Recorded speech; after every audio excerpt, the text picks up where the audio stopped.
Так, сейчас будем пытаться побороть скрип при нажатии на педаль сцепления. Симптомы у нас какие? Когда автомобиль прогревается, до рабочей температуры покатались немного на светофорах, в пробках постояли, выжимаем сцепление, вроде тишина. Медленно начинаем отпускать, когда трогаемся, появляется скрип. Если на нейтралке так вот нажимаешь, потихонечку отпускаешь, прям слышно, как вибрация на ногу идет и скрежет.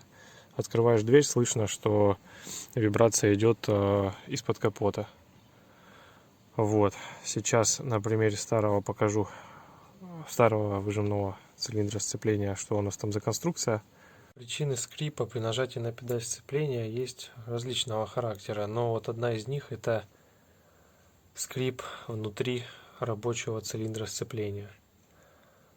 До этого я смазывал вот эту часть, хорошенько вымывал вилку, обезжиривал вот здесь и наносил консистентную смазку.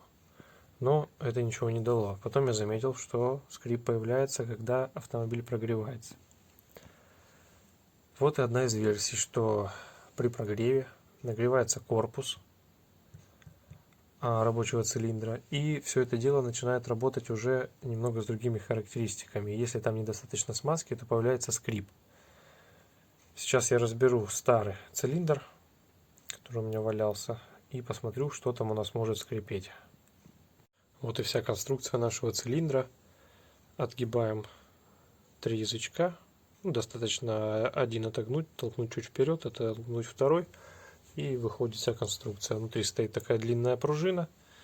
И вот сам наш шток, так называемый. Здесь у него крепится пыльник, у меня он порванный.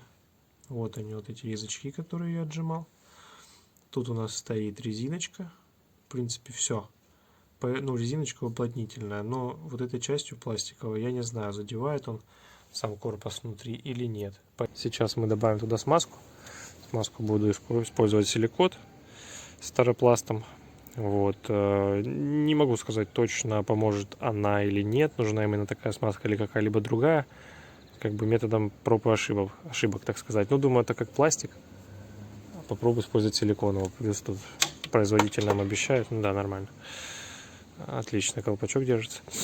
Производитель обещает, что она у нас водоотталкивающая, вот, и не притягивает грязь. Ну, у нас там все равно защищено все пыльником, поэтому не думаю, что с грязью должны быть какие-то проблемы. Так, начинаем добираться до выжимного. Для этого снимаем хомут. Патрубка, этот патрубок просто вот так скидываем. Так, это вот приблуду у нас снимаем, убираем в сторону. И корпус воздушного фильтра поднимаем наверх. Снял корпус воздушного фильтра. Предварительно стяните хомут и положите куда-нибудь отдельно, потому что когда будете стягивать, оно так зацепляется и улетает в неизвестном направлении. Вот у нас выжимной цилиндр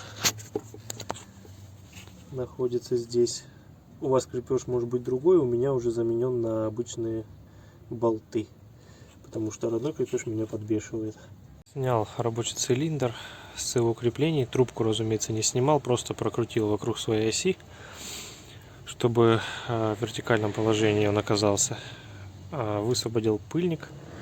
Вот сюда, в этот паз заходит пыльник. Освободил его. Здесь оказалась другая конструкция. Не такая, как я вам показывал изначально. Здесь просто вот такая вот лапка, которая вставляется внутри, просто защелкивается. Так, и все. Больше она ничем не крепится. Получается, она останавливается самой вилкой сцепления. Вот. И внутри поршенек, который мы надавливаем. Сейчас я надавлю. Надавил, и он возвращается обратно. И вот я надавил, залил туда силиконовой смазки и несколько раз вот так прокачал туда-обратно. Еще мне не нравится, я вот здесь наносил консистентную смазку, мне не нравится вот шершавая поверхность вот этого наконечника. Причем он немного отличается с тем, что у меня стояло до этого. Как бы я брал, да, для автомобиля ГАЗ, но самое интересное просто, что для автомобиля ГАЗ вот по этому артикулу идет выжимной сакс. Точно такой же, как и по оригинальному артикулу. Вот что самое интересное. Так, покатался по городу, вышел на рабочую температуру, и проблема появилась снова. То есть смазка рабочего цилиндра мне не помогла. Вот выжимаю сцепление и медленно отпускаю.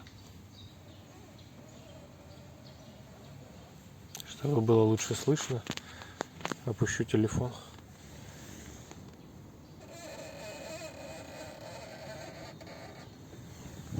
Конкретно в моем случае скрип не ушел, но у вас может так оказаться, что на самом деле будет виноват рабочий цилиндр, поэтому добавьте туда смазки силиконовой, это не навредит 100%.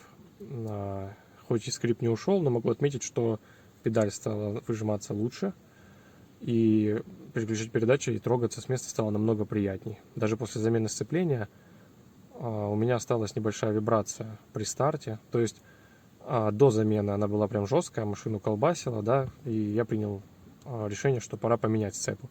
Я ее поменял, но на 90% только решилась проблема с вибрацией при старте. Все равно, вот как только плавненько не пытаешься педаль отпустить, прям именно нужно подлавливать момент, чтобы не началась вибрация. Вот сейчас я ездил несколько часов после того, как смазал выжимной рабочий цилиндр сцепления, и проблема ушла. Но, по крайней мере, на этот промежуток времени буду наблюдать, что будет дальше. Мне-то поначалу показалось, что и скрип ушел, но где-то час его не было, но на второй час езды он все-таки вернулся. От вас хотелось бы получить немножко мотивации. Мотивация для меня в данном случае будет, если вы подпишетесь на канал и поставите лайк. Ну или дизлайк, если вам не понравилось. Также пишите комментарии, нужна обратная связь, чтобы понять, какие методы рабочие, какие не рабочие. И может у кого-то есть решение этой проблемы, тоже обязательно пишите, проверим, протестируем, сниму видео, покажу, что из этого вышло. Всем спасибо, всем удачи.